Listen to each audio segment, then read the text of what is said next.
2018-ci ildə Ermənistanda baş verən inqilab Rusiya üçün qəbul edilməzdir. Kreml Nikol Paşinyanı qəbul etmir. Telegraf xəbər verir ki, bunu erməni siyasi şərhçi Qaregin Miskaryan deyib. Ekspert Rusiyanın Ermənistanı ölkəni özündən asılı vəziyyətdə saxlamaq üçün hər yola başvurduğunu bildirib. Stat: Rusiya Ermənistandakı son seçkilərin nəticələrini, Nikol Paşinyanın qələbəsini qəbul etmir. Təsadüfi deyil ki, Vladimir Putin seçkilərdən xeyli vaxt keçməsinə baxmayaraq hələ də Paşinyanı təbrik etməyib. Rusiyanın aqressiv davranışı məhz Nikol Paşinyanla bağlıdır. Onun hakimiyyətdə olması Rusiyanın imperialist ideyaları üçün təhdiddir.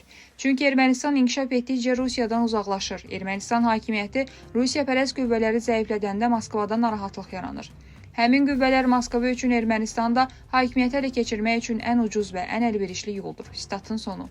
Miskaryanın sözlərinə görə hadisələrin inkişafına uyğun olaraq Ermənistan Kollektiv Təhlükəsizlik Müqaviləsi Təşkilatı və Avrasiya İqtisadi Birliyindən də çıxa bilər.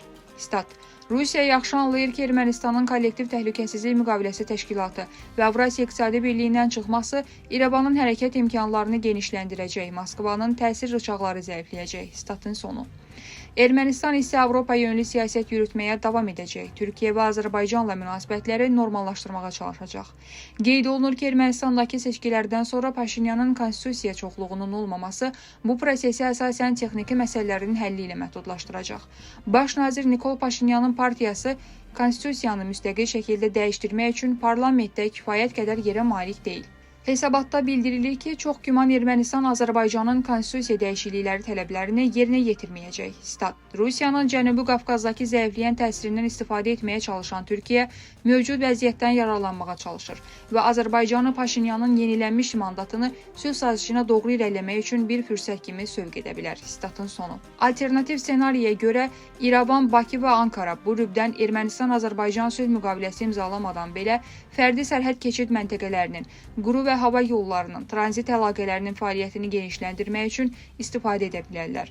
Bu, normallaşma prosesinin impulsunu qoruyub saxlayacaq.